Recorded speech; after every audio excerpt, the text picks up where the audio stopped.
I've been dying to get your reaction to the events this week in Afghanistan. Let's start with you on that, Marcus. What do you think?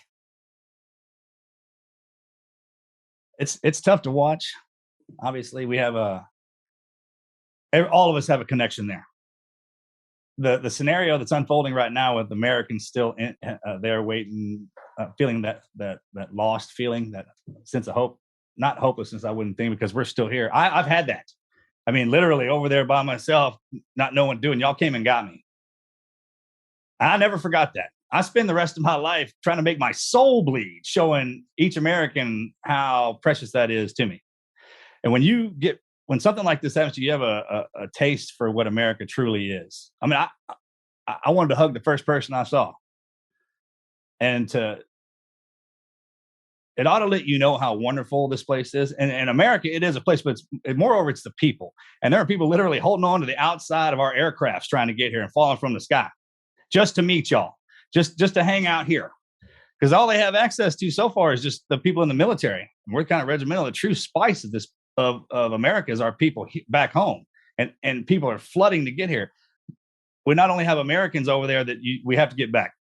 Just bottom line, you got to get them back. Not cost alone, send in expendables or send in just the rest of the military and put us in there. We'll go do it.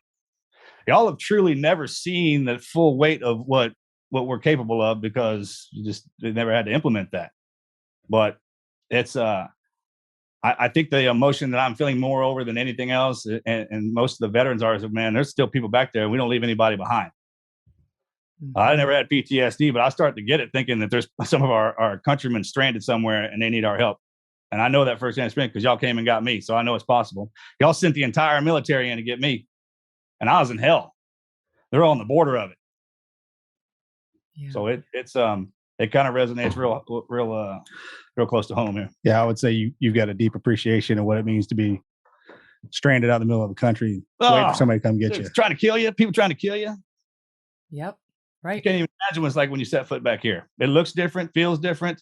I mean, we're going through some stuff here in America, and we're a family. Families do that, and we'll get through this. And as we've gone through it, the way I always look at it is, man, nothing will ever change how much I love everybody here for coming to get me, and what I try to do to show that. Mm-hmm. Biden's now saying that we'll go back, we'll get the military guys, and we'll get the Americans.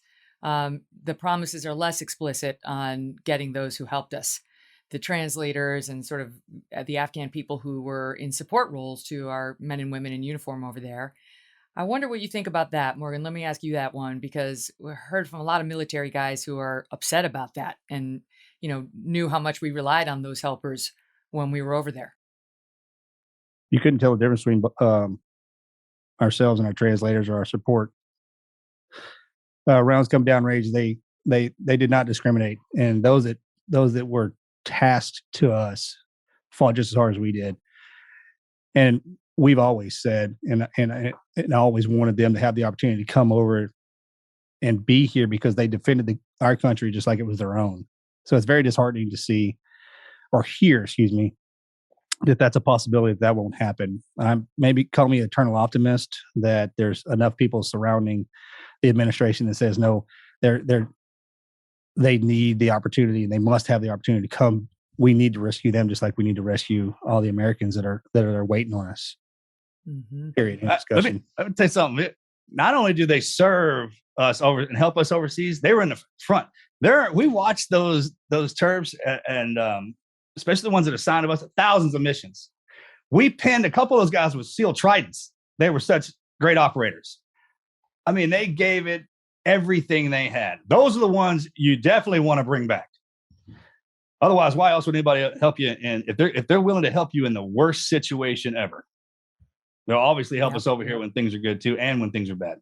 I don't think there was an intentional lie to the individuals that supported us over there from Afghanistan, the locals that supported us, and the Army and the interpreters. I don't think we intentionally lied to them. I think, once again, if you look at the administration, they weren't prepared, and I think their decision making was not orchestrated properly, and then it just came completely off the rails.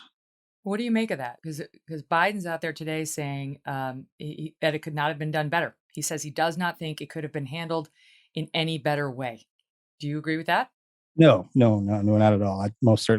I think they absolutely got everything backwards. I think we should have remained in place and started evacuating civilian population. Those are the ones that can defend themselves properly. Then you go into the interpreters, and then the army, and then whomever else. And we're the ones you leave behind. It's systematic. We can handle ourselves. We're designed for that part. You get everybody else, and then we go.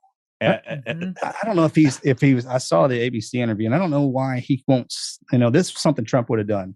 He's like, because he's like, he would never answer. Hey, August 31st is at the deadline. Will troops remain in place? And he kept dancing around it. Trump would have been like, we'll stay there until the day I die, until every American's out of there and every support staff's out of there. Why? I don't understand why that's a problem. Yeah, we're going to stay. If we got to go back, we did this wrong. We messed up. We effed up. But I'm going to course correct this. And I'm sending in the Marines and the Airborne. And we're staying. And we're staying until the last person's out. And then we'll put a date. I don't know why that's so hard.